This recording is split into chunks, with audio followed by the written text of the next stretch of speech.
നമസ്കാരം. എല്ലാ പ്രേക്ഷകർക്കും വാർത്താമഴയിലേക്ക് സ്വാഗതം. നമ്മൾ ആദ്യം പോകുന്നത് ലോക്സഭാ തെരഞ്ഞെടുപ്പ് വാർത്തകളിലേക്കാണ്. ICL FinCorp 24 ഇലക്ഷൻ സമർപ്പിക്കുന്നത് ICL FinCorp, the intelligent choice. Powered by Asset, responsibly yours. In association with Durashine Roof and Wall Sheets, ഒരു ടാറ്റ ബ്ലൂസ്കോപ്പ് സ്റ്റീൽ ഉൽപ്പന്നം.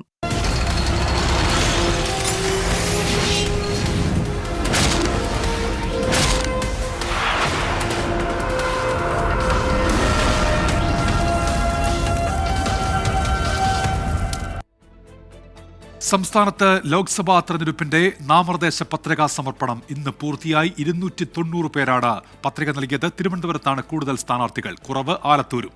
ശക്തി പ്രകടനത്തോടെയാണ് പ്രധാന മുന്നണികളുടെ സ്ഥാനാർത്ഥികൾ എല്ലാം പത്രിക സമർപ്പിക്കാൻ എത്തിയത്. തിരുവനന്തപുരത്ത് ഡോക്ടർ ശശി തരൂരിനെതിരെ യൂത്ത് കോൺഗ്രസ് വിമത നേതാവ് നാമനിർദ്ദേശ പത്രിക നൽകി. ആദ്യം ഇന്നത്തെ ലീഡ് സ്റ്റോറി.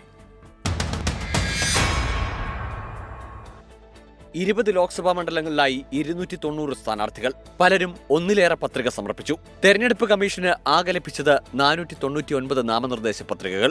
തിരുവനന്തപുരം മണ്ഡലത്തിലാണ് ഏറ്റവും കൂടുതൽ സ്ഥാനാർത്ഥികൾ പത്രിക നൽകിയത്, 22 പേർ. പൊന്നാനിയിൽ 20 പേരും കണ്ണൂരിൽ 18 പേരും പത്രിക നൽകി. ഏറ്റവും കുറവ് ആലത്തൂരിലാണ്, 8 പേർ.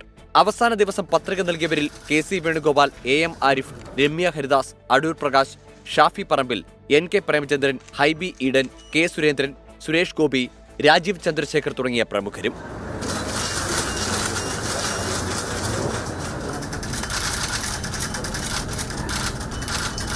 കേന്ദ്രമന്ത്രി സ്മൃതി ഇറാനിക്കൊപ്പമാണ് K സുരേന്ദ്രൻ പത്രിക സമർപ്പിക്കാനെത്തിയത്.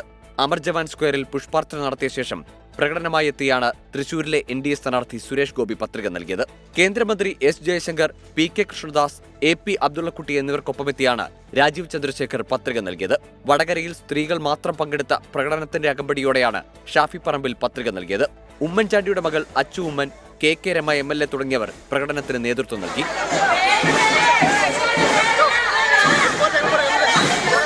തിരുവനന്തപുരത്ത് ശശി തരൂരിനെതിരെ യൂത്ത് കോൺഗ്രസ് മുൻ സംസ്ഥാന സെക്രട്ടറി ഷൈൻലാൽ നാമനിർദ്ദേശ പത്രിക നൽകി. യുവാക്കളെ എവിടെയാണ് പരിഗണിച്ചിട്ടുള്ളത്? യുവാക്കളെ ഒഴിവാക്കുക മാത്രമല്ല, തിരുവനന്തപുരത്തെ സംബന്ധിച്ച് തിരുവനന്തപുരം പാർലമെന്റിലോ ജില്ലയിലോ പോലുമുള്ള ആൾക്കാരല്ല 3 പാർട്ടിയുടെയും സ്ഥാനാർത്ഥികൾ. പ്രത്യേകിച്ച് UDFന്റെ പ്രതിനിധിയായിട്ട് മത്സരിക്കുന്ന ശശി തരൂർ പാലക്കാട്, എറണാകുളം ഭാഗത്ത്, തരൂർ ഭാഗത്ത് നിന്ന് മത്സരിക്കുന്നു.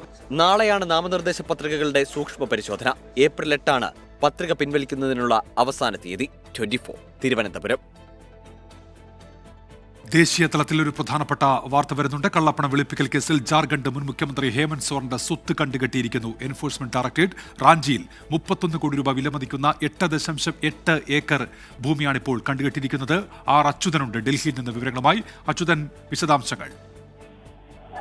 ഉന്മേഷ്, ജാർഖണ്ഡ് മുൻ മുഖ്യമന്ത്രി ഹേമന്ത് സോറന്റെ റാഞ്ചിയിലുള്ള 31 കോടി രൂപ വിലമതിക്കുന്ന ഏതാണ്ട് 8.86 ഏക്കർ ഭൂമിയാണ് എൻഫോഴ്സ്മെന്റ് ഡയറക്ടറേറ്റ് ഈ കേസുമായി ബന്ധപ്പെട്ട് ഇപ്പോൾ കണ്ടുകെട്ടിയിരിക്കുന്നത്. നേരത്തെ തന്നെ ഇദ്ദേഹത്തിനെതിരെ ശക്തമായ നടപടി എൻഫോഴ്സ്മെന്റ് ഡയറക്ടറേറ്റ് സ്വീകരിച്ചിരുന്നു. പലയിടങ്ങളിലായുള്ള സ്വത്തുകളും അതുപോലെ തന്നെ മറ്റും കണ്ടെത്തിയിരുന്നു. ഇതിന് പിന്നാലെയാണ് ഇപ്പോൾ ഈ 31 കോടിയുടെ ഭൂമി കൂടി കണ്ടെത്തിയിരിക്കുന്നത്. നേരത്തെ ഈ മാർച്ച് 30 ഈ ഹേമന്ത് സോറൻ ഉൾപ്പെടെയുള്ളവർക്കെതിരെ പ്രത്യേക കോടതിയിൽ കുറ്റപത്രവും ED സമർപ്പിച്ചിരുന്നു. അതിൽ ഗുരുതര ആരോപണങ്ങളായിരുന്നു ഉന്നയിച്ചത്. എന്തായാലും നിലവിൽ ഇപ്പോൾ ഹേമന്ത് സോറൻ ജുഡീഷ്യൽ കസ്റ്റഡിയിൽ റാഞ്ചിയിലെ ഹോസ്വാറിലെ ബിർസ മുണ്ടൽ സെൻട്രൽ ജയിലിൽ കഴിയുകയാണ്. ശരി, അച്യുതനാണ് ഡൽഹിയിൽ നിന്ന് വിവരങ്ങൾ നൽകിയത്. സംസ്ഥാനത്തെ വാർത്തകളിലേക്ക് മടങ്ങുമ്പോൾ UDFനുള്ള SDPI പിന്തുണ LDFും BJPയും ആയുധമാക്കിയതോടെ നിലപാട് തിരുത്തുകയാണ് കോൺഗ്രസ് നേതൃത്വം. SDPI പിന്തുണ വേണ്ടെന്നും വർഗീയതയെ എതിർക്കുമെന്നും പ്രതിപക്ഷ നേതാവ് VD സതീശൻ വ്യക്തമാക്കി. രാഹുൽ ഗാന്ധിക്ക് നിരോധിത തീവ്രവാദ സംഘടനയുടെ പിന്തുണയുണ്ടെന്ന് കേന്ദ്രമന്ത്രി സ്മൃതി ഇറാനി ആരോപിച്ചു. SDPI UDFനെ പിന്തുണച്ചതിനെ വിമർശിച്ച് മുഖ്യമന്ത്രി പിണറായി വിജയൻ ഉൾപ്പെടെയുള്ളവർ രംഗത്തു വന്നതോടെയാണ് കോൺഗ്രസ് നേതൃത്വം നിലപാട് വ്യക്തമാക്കിയത്. ഭൂരിപക്ഷ വർഗീയതയും ന്യൂനപക്ഷ വർഗീയതയും ഒരുപോലെ ചെറുക്കുമെന്ന് പ്രതിപക്ഷ നേതാവ് VD സതീശൻ. ഭൂരിപക്ഷ വർഗീയതയെയും അതുപോലെ തന്നെ ന്യൂനപക്ഷ വർഗീയതയെയും കേരളത്തിലെ കോൺഗ്രസും UDFും ഒരുപോലെ എതിർക്കും. കൂട്ടായി എടുത്ത തീരുമാനമെന്ന് MM ഹസനും SDPIയെ തള്ളിപ്പറയാൻ UDF വൈകിട്ടില്ല എന്ന് രമേശ് ചെന്നിത്തലയും പ്രതികരിച്ചു. അതേസമയം SDPI പിന്തുണ തള്ളാതെ കൊല്ലത്തെ UDF സ്ഥാനാർത്ഥി NK പ്രേമചന്ദ്രൻ. എന്റെ വ്യക്തിപരമായിട്ടുള്ള അഭിപ്രായം വ്യത്യസ്തമാണ്. UDF അങ്ങനെ ഒരു തീരുമാനം എടുത്തിട്ടുണ്ടെങ്കിൽ ഞാൻ പറയാം. തെരഞ്ഞെടുപ്പ് രാഷ്ട്രീയത്തിൽ നിൽക്കുമ്പോൾ ഒരു സ്ഥാനാർത്ഥിക്ക് വോട്ട് ചെയ്യാനുള്ള അവകാശവും അത് പ്രഖ്യാപിക്കാനുള്ള അവകാശവും ഏതൊരു സംഘടനയ്ക്കുമുണ്ട്.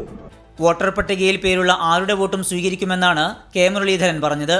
വിഷയത്തിൽ SDPI സംസ്ഥാന അധ്യക്ഷൻ അഷ്റഫ് മൗലവിയും പ്രതികരിച്ചു. ഐഡന്റിറ്റി മാറ്റിവെച്ചുകൊണ്ട് വേണം ഇതിൽ പങ്കെടുക്കാൻ എന്ന് പറയുന്നതിനേക്കാൾ വലിയ ആത്മാഭിമാന പ്രശ്നം ഞങ്ങൾക്ക് വന്നില്ല. ഇങ്ങനെ ഒരു നിലപാട് സ്വീകരിച്ചുകൊണ്ട് പാർട്ടിയുടെ സ്റ്റേറ്റ് കമ്മിറ്റി വിഷയം ചർച്ച ചെയ്യും, ആ നിലപാട് ചർച്ച ചെയ്യും. രാഹുൽ ഗാന്ധിക്ക് നിരോധിത തീവ്രവാദ സംഘടനയുടെ പിന്തുണയുണ്ടെന്ന് കേന്ദ്രമന്ത്രി സ്മൃതി ഇറാനി. ഇത് മറച്ചുവെക്കാനാണ് റോഡ് ഷോയിൽ കൊടി ഒഴിവാക്കിയത് എന്നും വയനാട്ടിൽ അമേഠി ആവർത്തിക്കുമെന്നും സ്മൃതി ഇറാനി പറഞ്ഞു. मुस्लिम लीग के समर्थन से अगर राहुल गांधी इतने शर्मसार हैं कि अपनी नॉमिनेशन रैली में मुस्लिम लीग का वो ध्वज छिपा रहे हैं. പരസ്യമായി തള്ളിപ്പറയുമ്പോഴും രഹസ്യമായി UDFിലെ ഒരു വിഭാഗം SDPIയുമായി ബന്ധത്തിലാണ് എന്ന വിമർശനം ആവർത്തിക്കുകയാണ് എതിരാളികൾ. NK പ്രേമചന്ദ്രനും കെ മുരളീധരനും തള്ളിപ്പറയാത്തത് ചൂണ്ടിക്കാട്ടിയാണ് വിമർശനം. വിവിധ ബ്യൂറോകൾക്കൊപ്പം 24 കോഴിക്കോട്. വയനാട്ടിൽ രാഹുൽ ഗാന്ധിയുടെ റോഡ് ഷോയിൽ കൊടികൾ ഒഴിവാക്കിയത് കോൺഗ്രസിനെതിരെ ആയുധമാക്കി LDFും BJPയും. സ്വന്തം പാർട്ടി പതാക ഉയർത്തിപ്പിടിക്കാൻ പറ്റാത്ത പാർട്ടിയായി കോൺഗ്രസ് മാറിയെന്ന് മുഖ്യമന്ത്രി പിണറായി വിജയൻ പരിഹസിച്ചു. തീവ്രവാദ പിന്തുണ മറയ്ക്കാനാണ് കൊടികൾ ഒഴിവാക്കിയത് എന്നായിരുന്നു വയനാട്ടിലെ NDA സ്ഥാനാർത്ഥി K സുരേന്ദ്രന്റെ വിമർശനം. കോൺഗ്രസ് എന്ത് ചെയ്യണം എന്ന് തങ്ങൾ തീരുമാനിക്കുമെന്ന് KC വേണുഗോപാൽ മറുപടി നൽകി. ഇന്നലത്തെ രാഹുൽ ഗാന്ധിയുടെ റോഡ് ഷോയിൽ പിടിക്കാതെ പോയ കൊടിയിൽ പിടിച്ചാണ് ഇന്നത്തെ തെരഞ്ഞെടുപ്പ് രാഷ്ട്രീയ വിവാദം. കോൺഗ്രസിനെ കടന്നാക്രമിക്കുകയായിരുന്നു മുഖ്യമന്ത്രി പിണറായി വിജയൻ. കോൺഗ്രസ് ത്രിവർണ്ണ പതാക ഉപേക്ഷിക്കണമെന്ന സംഘപരിവാറിന്റെ ആവശ്യം നേതാക്കൾ ഏറ്റെടുക്കുകയാണോ എന്നും മുഖ്യമന്ത്രി. സ്വന്തം പാർട്ടി പതാക അവിടെ എവിടെയും കണ്ടില്ല എന്നുള്ളത് എന്തുകൊണ്ടാണ്? ഇവർക്കെല്ലാം കോൺഗ്രസ് പതാക തൊട്ടുകൂടാത്തതായിരുന്നു. തീവ്രവാദ പിന്തുണ മറയ്ക്കാനാണ് കൊടികൾ ഒഴിവാക്കിയതെന്നായിരുന്നു വയനാട്ടിലെ NDA സ്ഥാനാർത്ഥി K സുരേന്ദ്രന്റെ വിമർശനം. വടക്കേ ഇന്ത്യയിലെ വോട്ടർമാരോട് ഞാൻ PFIയുടെ കൂടെയാണ് മത്സരിക്കുന്നതെന്ന് അറിയിക്കാൻ രാഹുൽ ഗാന്ധി ആഗ്രഹിക്കുന്നില്ല. പക്ഷേ ജനങ്ങൾ ഇതെല്ലാം കാണുന്നുണ്ട്. കോൺഗ്രസ് പാർട്ടിയുടെ കാര്യങ്ങളിൽ മുഖ്യമന്ത്രിയുടെ ഉപദേശം വേണ്ടെന്നായിരുന്നു AICC ജനറൽ സെക്രട്ടറിയും ആലപ്പുഴയിലെ UDF സ്ഥാനാർത്ഥിയുമായ KC വേണുഗോപാലിന്റെ മറുപടി. മുഖ്യമന്ത്രിയുടെ ഒറ്റ പരിപാടിയേ ഉള്ളൂ, രാഹുൽ ഗാന്ധിയെ വിമർശിക്കുക. മോഡിയെക്കുറിച്ച് അക്ഷരം പറയാൻ അദ്ദേഹത്തിന് പറ്റില്ല. ഞങ്ങളുടെ പാർട്ടിയുടെ പരിപാടികൾ, ഞങ്ങളുടെ പാർട്ടിയുടെ പ്രോഗ്രാമൊക്കെ ഞങ്ങൾ തീരുമാനിക്കും. മുഖ്യമന്ത്രി അഡ്വൈസ് ഞങ്ങൾക്ക് വേണ്ട. പിന്നാലെ കേന്ദ്രമന്ത്രി സ്മൃതി ഇറാനിയും കടുത്ത വിമർശനവുമായി എത്തി. तो राहुल गांधी संविधान के प्रति अपने ओथ को झुठला चुके हैं जब उन्होंने PFI की पॉलिटिकल लीडरशिप से समर्थन अपने चुनाव के लिए लिया. മുഖ്യമന്ത്രിയും BJPയും വീണ്ടും ചങ്ങാതിമാരായതിന്റെ ഉദാഹരണമാണ് കൊടി വിവാദമെന്നായിരുന്നു പ്രതിപക്ഷ നേതാവിന്റെ വിമർശനം. പതാകകൾ ഒഴിവാക്കണമെന്നത് തെരഞ്ഞെടുപ്പ് കമ്മീഷന്റെ നിർദ്ദേശമെന്ന് NK പ്രേമചന്ദ്രൻ പറഞ്ഞു. എങ്ങനെ രാഷ്ട്രീയ പ്രചരണം നടത്തണമെന്നത് ഞങ്ങളുടെ ഇഷ്ടമാണെന്ന് രമേശ് ചെന്നിത്തല പ്രതികരിച്ചു. UDF മത്സരിക്കുന്നത് ദേശീയ പതാക നിലനിർത്താനാണെന്നും കമ്മ്യൂണിസ്റ്റ് പാർട്ടി മത്സരിക്കുന്നത് ദേശീയ പദവി നിലനിർത്താനാണെന്നും മുസ്ലിം ലീഗ് ജനറൽ സെക്രട്ടറി PMA സലാം പരിഹസിച്ചു. 24 വയനാട്. തെരഞ്ഞെടുപ്പ് രംഗത്ത് നിന്ന് ഇപ്പോൾ ഒരു വാർത്ത വരുന്നുണ്ട്. ആറ്റിങ്ങൽ ലോക്സഭാ മണ്ഡലത്തിൽ ഇരട്ട വോട്ട് കണ്ടെത്തിയത് 439 പേർക്ക് മാത്രമെന്ന് ജില്ലാ കളക്ടർ. ഇവ ഒഴിവാക്കാൻ നടപടി എടുത്തെന്ന് കളക്ടർ വ്യക്തമാക്കി. മണ്ഡലത്തിൽ വ്യാപകമായി ഇരട്ട വോട്ടുണ്ടെന്ന് UDF സ്ഥാനാർത്ഥി അടൂർ പ്രകാശ് പരാതിപ്പെട്ടിരുന്നു. AV ജയശങ്കർ തിരുവനന്തപുരത്ത് നിന്ന്. ജയശങ്കർ, വിവരങ്ങൾ. ഉന്മേഷ്, കഴിഞ്ഞ ദിവസമാണ് അടൂർ പ്രകാശ് ആറ്റിങ്ങൽ മണ്ഡലത്തിൽ ഇരട്ട വോട്ട് ആരോപണമായി വീണ്ടും രംഗത്തെത്തിയത്. ആ മണ്ഡലത്തിൽ 1,64,006 ഇരട്ട വോട്ടുകൾ ഉണ്ടെന്നായിരുന്നു അടൂർ പ്രകാശിന്റെ ആരോപണം. ഇതാണ് നിലവിൽ തിരുവനന്തപുരം ജില്ലാ കളക്ടർ നിഷേധിക്കുന്നത്. ആ മണ്ഡലത്തിൽ നടത്തിയ പരിശോധനയിൽ 439 ഇരട്ട വോട്ടുകൾ മാത്രമാണ് കണ്ടെത്താനായതെന്നും ഈ 439 വോട്ടുകൾ വോട്ടർ പട്ടികയിൽ നിന്ന് ഒഴിവാക്കാനുള്ള നടപടി സ്വീകരിച്ചുവെന്നും ജില്ലാ കളക്ടർ വിശദീകരിക്കുന്നു. ഒപ്പം തന്നെ ഈ പ്രത്യേക ടീമിനെ ഉൾപ്പെടെ വെച്ചുകൊണ്ടാണ് ഇത്തരത്തിലുള്ള പരിശോധന നടത്തിയെന്നും കളക്ടർ വിശദീകരിക്കുന്നുണ്ട്. ഒപ്പം തന്നെ ഈ ആരോപണത്തെ പൂർണ്ണമായും തള്ളുകയാണ് ഉന്മേഷ്. ശരി, AV ജയശങ്കർ തിരുവനന്തപുരത്ത്. കള്ളപ്പണം വെളുപ്പിക്കൽ നിരോധന നിയമവും UAPയും റദ്ദാക്കുമെന്ന് CPIMന്റെ പ്രകടന പത്രിക. ഗവർണർ നിയമനത്തിന് സമിതി രൂപീകരിക്കുമെന്നും വിലക്കയറ്റം നിയന്ത്രിക്കുമെന്നും പ്രകടന പത്രികയിൽ പറയുന്നുണ്ട്. ജനറൽ സെക്രട്ടറി സീതാറാം യെച്ചൂരിയും പോളിറ്റ് ബ്യൂറോ അംഗങ്ങളും ചേർന്നാണ് പ്രകടന പത്രിക പുറത്തിറക്കിയത്. കേന്ദ്ര ഏജൻസികളുടെ ദുരുപയോഗം പ്രതിപക്ഷം മുഖ്യ പ്രചരണ വിഷയമാക്കുന്ന പശ്ചാത്തലത്തിലാണ് കള്ളപ്പണം വെളുപ്പിക്കൽ നിരോധന നിയമം റദ്ദാക്കുമെന്ന വാഗ്ദാനം CPIM മുന്നോട്ട് വയ്ക്കുന്നത്. 12 വിഭാഗങ്ങളായി തിരിച്ചാണ് CPIMന്റെ പ്രകടന പത്രിക. CAAയും UAPയെയും റദ്ദാക്കും, ജമ്മു കശ്മീരിന്റെ പ്രത്യേക പദവി പുനഃസ്ഥാപിക്കും, തെരഞ്ഞെടുപ്പിനായി പാർട്ടികൾക്ക് കോർപ്പറേറ്റ് ഫണ്ടിംഗ് നൽകുന്നത് നിരോധിക്കും തുടങ്ങിയ വാഗ്ദാനങ്ങളും CPIM മുന്നോട്ട് വയ്ക്കുന്നു. Number 1, to defeat the BJP and its allies. Number 2, to increase the strength of the CPIM and the left parties in the parliament. And number 3, to ensure that an alternative secular government is formed at the center. സംസ്ഥാനങ്ങളുടെ ഗവർണറെ തെരഞ്ഞെടുക്കാൻ അതത് മുഖ്യമന്ത്രിമാർ ശുപാർശ ചെയ്യുന്ന സമിതിയെ നിയമിക്കും. സംസ്ഥാന ചെലവിൽ ഗവർണർ കേന്ദ്ര നയങ്ങൾ അടിച്ചേൽപ്പിക്കാനുള്ള നീക്കം തടയും. GDP-യിൽ 6% വിദ്യാഭ്യാസത്തിന് നീക്കിവെക്കും തുടങ്ങിയവയും പ്രധാന വാഗ്ദാനങ്ങളാണ്. സ്വകാര്യ മേഖലയിൽ സംവരണം നടപ്പാക്കും. ആദിവാസികളുടെ അവകാശങ്ങൾ സംരക്ഷിക്കും. ഇന്ധനവില കുറയ്ക്കും. വിലക്കയറ്റം നിയന്ത്രിക്കും. പൗരന്മാർക്ക് മേലുള്ള ഡിജിറ്റൽ നിരീക്ഷണം അവസാനിപ്പിക്കും തുടങ്ങിയ പ്രഖ്യാപനങ്ങളും പ്രകടന പത്രികയിലുണ്ട്. കേന്ദ്ര നികുതിയിൽ 50% സംസ്ഥാനങ്ങൾക്ക് നൽകുമെന്നാണ് CPIM-ന്റെ മറ്റൊരു പ്രധാന വാഗ്ദാനം. 24 ഡൽഹി. പ്രധാനമന്ത്രി നരേന്ദ്രമോദി ഇന്ന് ബീഹാറിൽ തെരഞ്ഞെടുപ്പ് പ്രചാരണം നടത്തി. കോൺഗ്രസിനും RJD-ക്കും കടുത്ത വിമർശനമാണ് അദ്ദേഹം ഇരു പാർട്ടികൾക്ക് നേരെയും ഉന്നയിച്ചത്. രാജ്യത്തുടനീളം NDA അനുകൂല തരംഗമാണെന്നും പ്രധാനമന്ത്രി തെരഞ്ഞെടുപ്പ് റാലിയിൽ പറഞ്ഞു. കോൺഗ്രസിൽ നിന്ന് ഇന്നും നേതാക്കൾ BJP-യിലേക്ക് കൂറുമാറി. ഹേമമാലിനിക്കെതിരായ പരാമർശത്തിൽ കോൺഗ്രസ് MP രൺദീപ് സിംഗ് സുർജേവാലയോട് ഹരിയാന വനിതാ കമ്മീഷൻ വിശദീകരണം തേടി. ബീഹാറിൽ ലാലു പ്രസാദ് യാദവിനെയും കോൺഗ്രസിനെയും ഒരുപോലെ ഉന്നം വെച്ചാണ് പ്രധാനമന്ത്രി നരേന്ദ്രമോദി തെരഞ്ഞെടുപ്പ് റാലിയിൽ സംസാരിച്ചത്. ജോലിക്ക് ഭൂമി നൽകുന്ന അഴിമതിയിലേക്ക് വരെ ബീഹാർ എത്തിയെന്ന നരേന്ദ്രമോദി അന്തരിച്ച സോഷ്യലിസ്റ്റ് നേതാവ് കർപ്പൂരി താക്കൂറിനെ പ്രതിപക്ഷം അപമാനിച്ചെന്നും മോദി ആവർത്തിച്ചു. തെരഞ്ഞെടുപ്പിൽ BJP കേന്ദ്ര ഏജൻസികളെ ഉപയോഗിക്കുന്നുവെന്ന് ബംഗാൾ മുഖ്യമന്ത്രി മമതാ ബാനർജി ആരോപിച്ചു. കോൺഗ്രസ് നേതാക്കളായ ഗൗരവ് വല്ലഭും അനിൽ ശർമ്മയും പാർട്ടി വിട്ട BJP-യിൽ ചേർന്നു. ദിശാബോധമില്ലാത്ത പാർട്ടിയാണ് കോൺഗ്രസ് എന്നാണ് ഗൗരവ് വല്ലഭിന്റെ പ്രതികരണം. അനിൽ ശർമ്മ ബീഹാർ കോൺഗ്രസിന്റെ മുൻ അധ്യക്ഷനാണ്. ഹേമമാലിനിക്കെതിരെ കോൺഗ്രസ് MP രൺദീപ് സുർജേവാല നടത്തിയ പരാമർശത്തിൽ ഹരിയാന വനിതാ കമ്മീഷൻ ഇടപെട്ടു. ഈ മാസം 9-ന് ഹാജരാകാൻ ആവശ്യപ്പെട്ട സുർജേവാലയ്ക്ക് നോട്ടീസ് നൽകി. മദ്യനയ അഴിമതിക്കേസിൽ ജയിലിൽ കഴിയുന്ന അരവിന്ദ് കെജ്രിവാൾ അയച്ച പുതിയ സന്ദേശം സുനിത കെജ്രിവാൾ മാധ്യമങ്ങൾക്ക് മുന്നിൽ വായിച്ചു.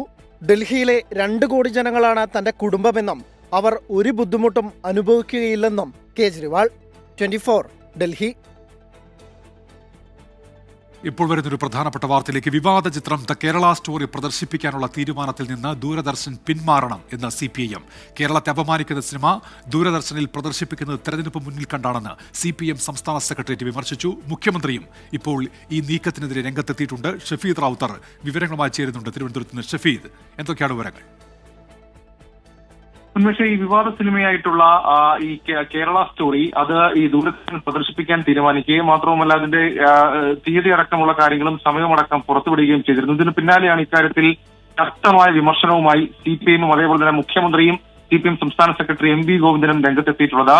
അല്പസമയം മുൻപ് CPIM സംസ്ഥാന സെക്രട്ടേറിയറ്റ് പുറത്തിറക്കിയ വാർത്താക്കുറിപ്പിൽ പറയുന്നത് കേരളത്തിൽ മതവർഗീയത വിത്തിട്ട് ഭിന്നിപ്പിക്കാനുള്ള BJP-യുടെ ശ്രമമാണ് ഈ ചിത്രം വളരെ അടിയന്തരമായി പ്രദർശിപ്പിക്കാനുള്ള നീക്കം.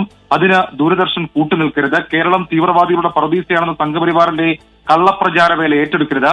ലോക്സഭാ തെരഞ്ഞെടുപ്പ് മുന്നിൽ കണ്ട് രാഷ്ട്രീയ ലക്ഷ്യത്തോടുള്ള BJP നീക്കത്തിന്റെ ഭാഗമാണ് സിനിമയെന്നും സിനിമ പ്രദർശിപ്പിക്കുന്ന ദൂരദർശൻ പിൻവാങ്ങണമെന്നും ഇപ്പോൾ CPIM പറഞ്ഞിട്ടുണ്ട്. മുഖ്യമന്ത്രി ഇതുമായി ബന്ധപ്പെട്ട പ്രസ്താവന പുറത്തിറക്കി. തെരഞ്ഞെടുപ്പ് വേളയിൽ രാജ്യത്തിന്റെ ഔദ്യോഗിക വാർത്താ സംപ്രേഷണ സ്ഥാപനത്തെ ഉപയോഗിച്ച് കേരളത്തെ ഇകഴ്ത്താനുള്ള നീക്കത്തിൽ നിന്ന് കേന്ദ്ര സർക്കാർ പിന്തിരിയണം. പരസ്പര സാഹോദര്യത്തിന്റെ പേരിൽ കഴിയുന്ന സ്ഥലമാണ് കേരളം. ആ കേരളത്തെ ഭിന്നിപ്പിക്കാനുള്ള ശ്രമം അത് നടക്കരുത്. സംഘപരിവാർ സ്ഥിരമായി പ്രചരിപ്പിക്കുന്ന നുണകളും അപരവിദ്വേഷവും അടിസ്ഥാനമാക്കിയ സിനിമയ്ക്കെതിരെ വ്യാപകമായ പ്രതിഷേധം നേരത്തെ ഉയർന്നു വന്നതാണ്.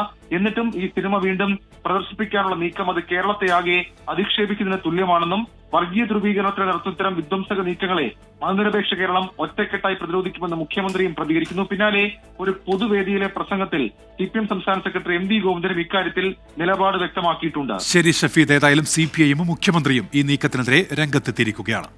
അമേഠിയിൽ മത്സരിക്കാൻ സന്നദ്ധനായ പ്രിയങ്ക ഗാന്ധിയുടെ ഭർത്താവും ബിസിനസ്സുകാരനുമായ റോബർട്ട് വദ്ര രാഷ്ട്രീയത്തിൽ പ്രവേശിക്കുന്നെങ്കിൽ അമേഠി ലോക്സഭാംഗമായി വരാനാണ് ആഗ്രഹമെന്ന് റോബർട്ട് വദ്ര പറഞ്ഞു. നെഹ്റു കുടുംബത്തിന്റെ പരമ്പരാഗത സീറ്റായ അമേഠിയിൽ കണ്ണുനട്ട് റോബർട്ട് വദ്ര 2004-ലും 2009-ലും 2014-ലും ഇവിടെ വിജയിച്ച രാഹുൽ ഗാന്ധിക്ക് 2011-ൽ കാലിടറിയിരുന്നു. ഇത്തവണ കോൺഗ്രസ് ഇതുവരെ അമേഠിയിൽ സ്ഥാനാർത്ഥിയെ പ്രഖ്യാപിച്ചിട്ടില്ല. ഇവിടെ താൻ ജയിക്കുമെന്ന് വദ്ര അവകാശപ്പെടുന്നു. अपना पहला कदम अगर राजनीति में रखता हूं और सांसद बनने की सोचता हूं तो मैं अमेठी को ही रिप्रेजेंट करूं, क्योंकि मैंने 99 से अपनी जो प्रचार प्रियंका के साथ शुरू किया वो अमेठी में ही था और वो उस समय की तो राजनीति और पॉलिटिक्स बहुत अलग थी. മൊറാദാബാദിൽ പിച്ചള ബിസിനസ് നടത്തിയിരുന്ന റോബർട്ട് വദ്ര പ്രിയങ്ക ഗാന്ധിയെ വിവാഹം ചെയ്തതോടെയാണ് ദേശീയ ശ്രദ്ധയിൽ വന്നത്. രണ്ടാം UPA സർക്കാരിന്റെ കാലത്ത് നിരവധി അഴിമതി ആരോപണങ്ങളും നേരിട്ടു.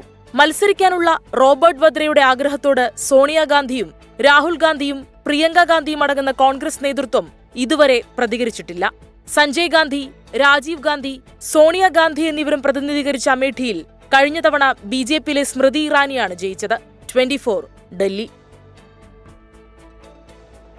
കോൺഗ്രസിൽ നിന്ന് പുറത്തായെങ്കിലും തെരഞ്ഞെടുപ്പിൽ മത്സരിക്കും എന്ന് പ്രഖ്യാപിച്ച് മഹാരാഷ്ട്രയിലെ മുതിർന്ന നേതാവ് സഞ്ജയ് നിരുപം. പാർട്ടി ഏതെന്ന് പിന്നീട് തീരുമാനിക്കും. രാഹുൽ ഗാന്ധിയെയും KC വേണുഗോപാലിനെയും സഞ്ജയ് നിരുപം രൂക്ഷമായി വിമർശിച്ചു. പാർട്ടിയിൽ നിന്ന് പുറത്താക്കിയെന്ന് കോൺഗ്രസ്, എന്നാൽ താൻ മുന്നേ രാജിവെച്ചെന്ന് നിരുപം. തനിക്ക് നിഷേധിച്ച മുംബൈ നോർത്ത് വെസ്റ്റ് സീറ്റിൽ സ്ഥാനാർത്ഥിയാവാൻ തന്നെയാണ് നിരുപത്തിന്റെ തീരുമാനം. ഏത് പാർട്ടിയുടെ സ്ഥാനാർത്ഥിയെന്ന് വഴിയെ പറയാം. മത്സരിക്കാൻ സീറ്റ് കിട്ടുക എന്നത് രാഷ്ട്രീയത്തിൽ പ്രധാനമാണെന്ന് രാഹുൽ ഗാന്ധി തന്നെ തെളിയിച്ചിട്ടുണ്ടെന്നും നിരുപം 24നോട് പറഞ്ഞു. Seat is important. It is not immaterial. In our country, one person for a seat leaves the whole UP and goes to Wayanad. So there is an importance of seat. കോൺഗ്രസിനെ നയിക്കുന്നത് പല അധികാര കേന്ദ്രങ്ങളും ലോബികളുമാണ്. KC വേണുഗോപാൽ അത്തരമൊരു അധികാര കേന്ദ്രമാണ്. പക്ഷേ പാർട്ടിയെ നയിക്കാൻ അദ്ദേഹത്തിന് കെൽപ്പില്ല. ലക്ഷ്യം വ്യക്തിപരമായ നേട്ടം മാത്രം. He is basically driving party for his personal interest. ഇടതു പ്രത്യയശാസ്ത്രത്തെ പിൻപറ്റി കോൺഗ്രസ് നശിക്കുകയാണ്. കേരളത്തിൽ ഇടതുപക്ഷത്തിനെതിരെയും ബംഗാളിൽ അവർക്കൊപ്പവും മത്സരിക്കുന്നത് നിലപാടില്ലായ്മയാണെന്നും നിരുപം പറഞ്ഞു. സഖ്യത്തിൽ ശിവസേന ഉദ്ധവ് വിഭാഗത്തിനാണ് നിരുപം കണ്ണുവച്ചിരുന്ന മുംബൈ നോർത്ത് വെസ്റ്റ് സീറ്റ് കിട്ടിയത്. കോൺഗ്രസ് ബന്ധം അവസാനിച്ചതിനാൽ ഇനി ശിവസേന ഷിൻഡെ വിഭാഗത്തിലേക്കോ BJPയിലേക്കോ നിരുപം പോയേക്കും. പ്രഖ്യാപനം അടുത്തയാഴ്ചയുണ്ടാകും. വരുൺ വി നായർക്കൊപ്പം മുംബൈയിൽ നിന്നും ശ്രീനാഥ് ചന്ദ്രൻ, 24. ഇപ്പോൾ വരുന്ന വാർത്തയിലേക്ക്. ഉത്തർപ്രദേശിൽ ISI ബന്ധമുള്ള 3 പേർ പിടിയിൽ. 2 പേർ പാകിസ്ഥാൻ പൗരന്മാരാണ്. രാജ്യത്ത് ഭീകരാക്രമണം നടത്താൻ ഇവർ പദ്ധതിയിട്ടിരുന്നു എന്ന് ഉത്തർപ്രദേശ് പോലീസ് അറിയിച്ചു. ബൽറാം നെടുങ്ങാടി വിവരങ്ങളുമായി ഇപ്പോൾ ഡൽഹിയിൽ നിന്ന് ചേരുന്നുണ്ട്. ബൽറാം, എന്തൊക്കെയാണ് ലഭ്യമാകുന്ന വിവരങ്ങൾ? ഉന്മേഷ്, നേപ്പാൾ ഇന്ത്യ അതിർത്തി പ്രദേശത്ത് നിന്നാണ് 3 ഭീകരവാദികളെ ഇവർ ISIയുടെ ഏജന്റുമാരാണ് എന്ന വിവരമാണ് ഉത്തർപ്രദേശ് ATSന് ലഭിച്ചിരിക്കുന്നത്.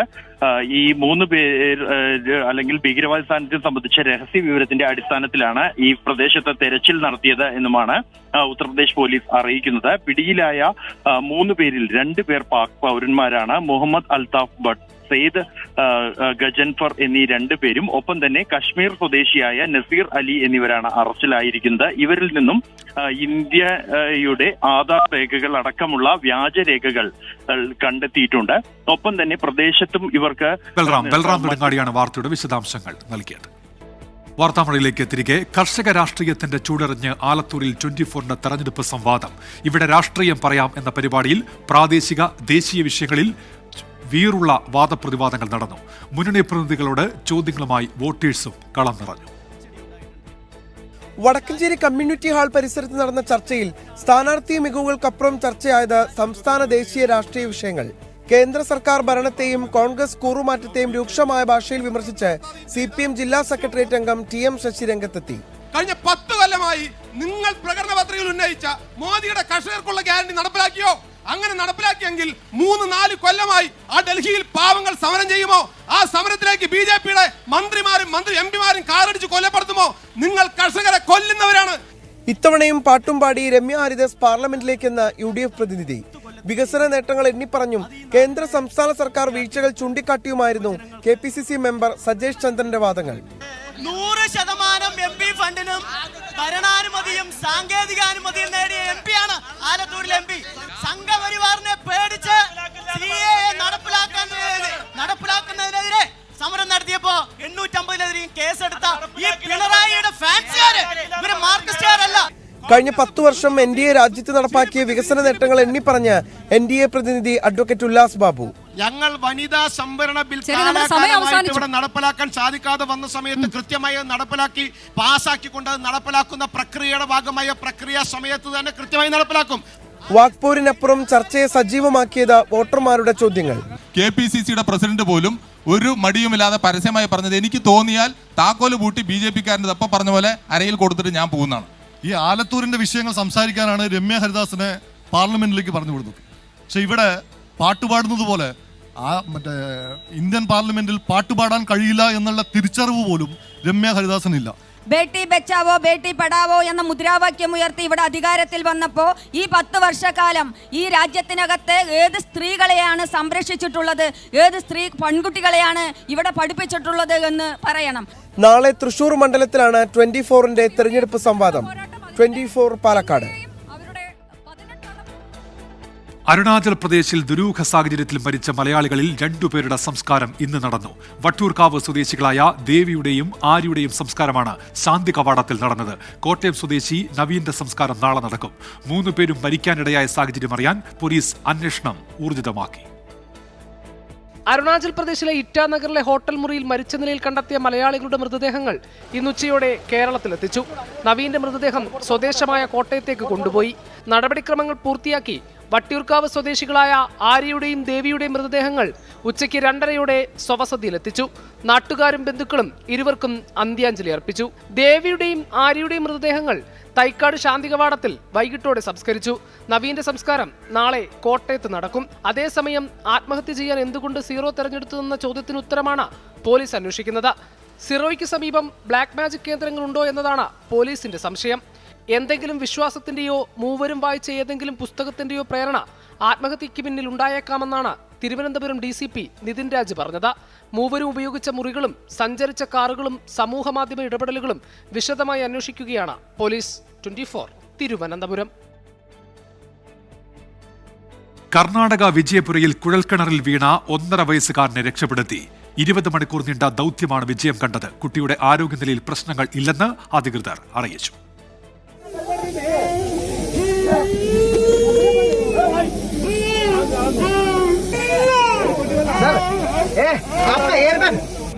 ആശങ്കയുടെ രാത്രിയും പകലും 1.5 വയസ്സുകാരൻ സാത്വിക്കിന് വേണ്ടി ഒരു ഗ്രാമം കാത്തിരുന്നു. ഒടുവിൽ അവന്റെ കരച്ചിൽ കേട്ടപ്പോൾ നാടിന് ആശ്വാസം. കുഞ്ഞ് സാത്വിക് തിരികെ ജീവിതത്തിലേക്ക്. ആശുപത്രിയിലെത്തിച്ച കുഞ്ഞ് ആരോഗ്യത്തോടെ ഇരിക്കുന്നുവെന്ന സ്ഥിരീകരണം.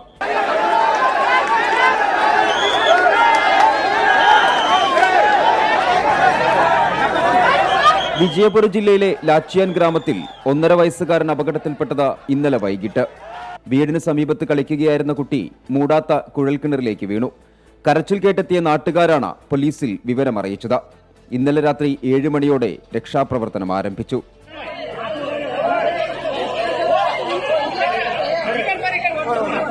16 അടിയോളം താഴ്ചയിലായിരുന്നു കുഞ്ഞ്. കുട്ടി കൂടുതൽ താഴേക്ക് പോകാതിരിക്കാൻ ആദ്യം നടപടി സ്വീകരിച്ചു. ക്യാമറ ഉപയോഗിച്ച് നിരീക്ഷിച്ചുകൊണ്ടേയിരുന്നു. സമാന്തരമായ കുഴിയെടുത്ത ഉച്ചയ്ക്ക് 2 മണിയോടെ സാത്വികിനെ രക്ഷാപ്രവർത്തകർ പുറത്തെത്തിച്ചു. NDRF, അഗ്നിരക്ഷാസേന, പോലീസ് എന്നിവരുടെ നേതൃത്വത്തിലായിരുന്നു രക്ഷാപ്രവർത്തനം.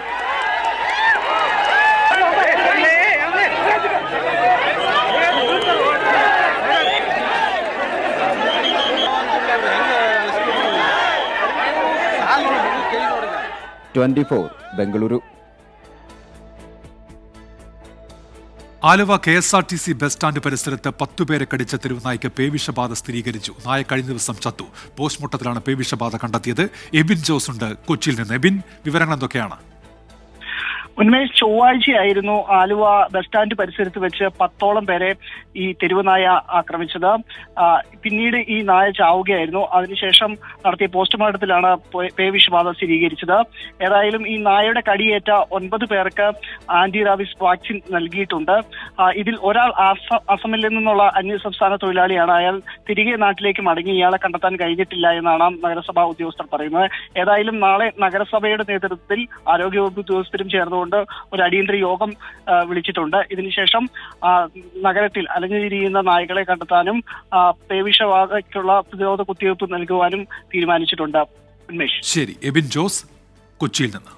വാർത്താമൊഴിയിലേക്ക് തിരികെ. കാസർഗോഡ് റിയാസ് മൗലവി വധക്കേസിൽ വിചാരണ കോടതി വിധിക്കെതിരെ സർക്കാർ ഹൈക്കോടതിയിൽ അപ്പീൽ നൽകി. RSS പ്രവർത്തകരായ 3 പ്രതികളെ വെറുതെ വിട്ടത് ചോദ്യം ചെയ്താണ് സർക്കാർ അപ്പീൽ നൽകിയത്. ചില ജഡ്ജിമാർ മലയാള ഭാഷ നന്നായി അറിയാത്തവർ ആയിരുന്നുവെന്നും സാക്ഷിമൊഴി കോടതിക്ക് മനസ്സിലാക്കാനായില്ലെന്നും അപ്പീലിൽ ചൂണ്ടിക്കാണിക്കുന്നുണ്ട്. കൊലപാതകത്തിൽ വിഷലിപ്തമായ വർഗീയ ലക്ഷ്യമുണ്ട്. മതസൗഹാർദ്ദത്തെ ഉലച്ച കൊലപാതകമെന്നും സർക്കാർ അപ്പീലിൽ വ്യക്തമാക്കുന്നു.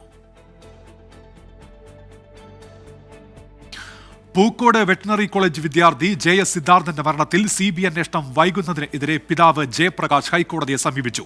അന്വേഷണം വേഗത്തിൽ ഏറ്റെടുക്കാൻ CBIക്ക് നിർദ്ദേശം നൽകണം എന്നാണ് ഹർജിയിൽ ആവശ്യം. CBI അന്വേഷണം അട്ടിമറിക്കാൻ സർക്കാരിന്റെ ഭാഗത്തുനിന്ന് ബോധപൂർവം ശ്രമമുണ്ടെന്നും ജയപ്രകാശ് ആരോപിച്ചു. കേന്ദ്ര സംസ്ഥാന സർക്കാരുകളും CBIയുമാണ് ഹർജിയിലെ എതിർകക്ഷികൾ. ഹർജി നാളെ പരിഗണിക്കും. കരുവന്നൂർ സഹകരണ ബാങ്ക് തട്ടിപ്പ് കേസിൽ CPIM സംസ്ഥാന സെക്രട്ടേറിയറ്റ് അംഗം PK ബിജുവിനെ ED വീണ്ടും ചോദ്യം ചെയ്യും. തിങ്കളാഴ്ച ഹാജരാകാനാണ് നിർദ്ദേശം. ഇന്ന് മണിക്കൂറുകളോളം ചോദ്യം ചെയ്തു. CPIM തൃശൂർ ജില്ലാ സെക്രട്ടറി MM വർഗീസിനോടും കൗൺസിലർ PK ഷാജനോടും നാളെ ഹാജരാകാൻ ED ആവശ്യപ്പെട്ടിട്ടുണ്ട്. മുൻ MPയും CPIM സംസ്ഥാന സെക്രട്ടേറിയറ്റ് അംഗവുമായ PK ബിജു രാവിലെ 10 മണിയോടെയാണ് കൊച്ചിയിലെ ED ഓഫീസിലെത്തിയത്. ചോദ്യം ചെയ്യൽ അവസാനിച്ചത് വൈകിട്ട് 7 മണിയോടെ. തിങ്കളാഴ്ച വീണ്ടും ഹാജരാകാൻ നിർദ്ദേശം. EDയുടെ ചോദ്യങ്ങൾക്ക് മറുപടി നൽകിയെന്നും പാർട്ടി അന്വേഷണ കമ്മീഷന്റെ രേഖകൾ ED ആവശ്യപ്പെട്ടിട്ടില്ലെന്നും PK ബിജു പറഞ്ഞു. കരുവന്നൂർ സഹകരണ ബാങ്കിലെ തട്ടിപ്പിൽ CPIM തൃശൂർ ജില്ലാ കമ്മിറ്റിക്ക് ലഭിച്ച പരാതിയിൽ അന്വേഷണം നടത്തിയത് PK ബിജുവിന്റെ നേതൃത്വത്തിലായിരുന്നു. ബാങ്കിൽ നടന്ന തട്ടിപ്പിന്റെ വിവരങ്ങൾ PK ബിജുവിന് അറിയാമെന്ന് സാക്ഷികളും മൊഴി നൽകിയിട്ടുണ്ട്. കേസിൽ CPIM തൃശൂർ ജില്ലാ സെക്രട്ടറി MM വർഗീസിനോട് നാളെ ഹാജരാകാൻ ED നിർദ്ദേശിച്ചിട്ടുണ്ട്. നേരത്തെ ഹാജരാകാൻ ആവശ്യപ്പെട്ടപ്പോൾ ഈ മാസം 26 വരെ ഹാജരാകാൻ കഴിയില്ലെന്നാണ് MM വർഗീസ് മറുപടി നൽകിയത്. ഇതിന് പിന്നാലെയാണ് വീണ്ടും നോട്ടീസ് നൽകിയത്. CPIM കൗൺസിലർ PK ഷാജനോടും നാളെ ഹാജരാകാൻ നിർദ്ദേശിച്ചിട്ടുണ്ട്. 24 കൊച്ചി. കൊച്ചിയിൽ മുഖ്യമന്ത്രി പങ്കെടുക്കാനിരുന്ന LDF തെരഞ്ഞെടുപ്പ് കൺവെൻഷൻ റദ്ദാക്കി. വേനൽമഴയാണ് തടസ്സമായത്. മറൈൻ ഡ്രൈവിലെ വിശാലമായ വേദിയിൽ LDF തെരഞ്ഞെടുപ്പ് കൺവെൻഷൻ തുടങ്ങുന്നതിന് തൊട്ടുമുന്നേ വേനൽ മഴ. നനയാതിരിക്കാൻ പ്രവർത്തകർ മറ തേടി. സ്ഥലം കിട്ടാത്ത ചിലർ കസേര കുടയാക്കി.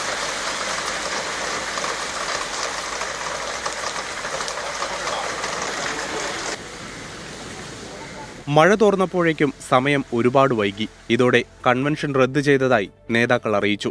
നിരാശയില്ലെന്നും LDFന് വിജയം ഉറപ്പാണെന്നും പ്രവർത്തകർ. ഇതൊന്നും ഞങ്ങൾക്ക് അതൊരു പ്രശ്നമല്ല. ഞങ്ങള് ശക്തിയായി ജയിച്ചു കയറും. മഴ നല്ല ലക്ഷണമായിട്ടാണ് ഞാൻ കാണുന്നത്. പിന്നെ ജയിച്ചില്ലേ, നല്ല വിജയത്തോടെ മുന്നേറും. മഴ നല്ല ലക്ഷണമായിട്ട് ഇല്ല മഴ നല്ല ലക്ഷണമായിട്ട് തന്നെ കാണണം. എറണാകുളത്ത് ഷൈൻ ടീച്ചർ ജയിച്ചിരിക്കും. മഴ മാറിയതിനു തൊട്ടു പിന്നാലെ സ്ഥാനാർത്ഥി KJ ഷൈൻ കൺവെൻഷൻ വേദിയിലെത്തി. കടുത്ത ചൂടിനിടെ പെയ്ത മഴ നാളെ മുതൽ കൂടുതൽ ഊർജ്ജത്തോടെ പ്രവർത്തിക്കാൻ ഗുണം ചെയ്യുമെന്ന് സ്ഥാനാർത്ഥി. കുഴപ്പമില്ല, മഴ ഒരു ശുഭസൂചകമാണ്. ഒരു ആശ്വാസം. നാളെ നല്ല ഉഷാറോടുകൂടി പ്രവർത്തകർക്ക് ഫീൽഡിലേക്ക് പോകാനുള്ള ഒരു കരുത്തും ഒക്കെ കിട്ടും. തെരഞ്ഞെടുപ്പ് കൺവെൻഷന് മഴയൊരു വില്ലനായെങ്കിലും നാളെ മുതൽ കൂടുതൽ ഊർജ്ജത്തോടെ പ്രവർത്തിക്കാൻ വേനൽ മഴ ആശ്വാസമായെന്നാണ് സ്ഥാനാർത്ഥിയും പ്രവർത്തകരും ഒന്നടങ്കം പറയുന്നത്. ക്യാമറമാൻ അരുൺ നീണ്ടൂരിനൊപ്പം എബിൻ ജോസ്, 24 കൊച്ചി. വാർത്താമഴ പൂർത്തിയാവുകയാണ്. നമസ്കാരം.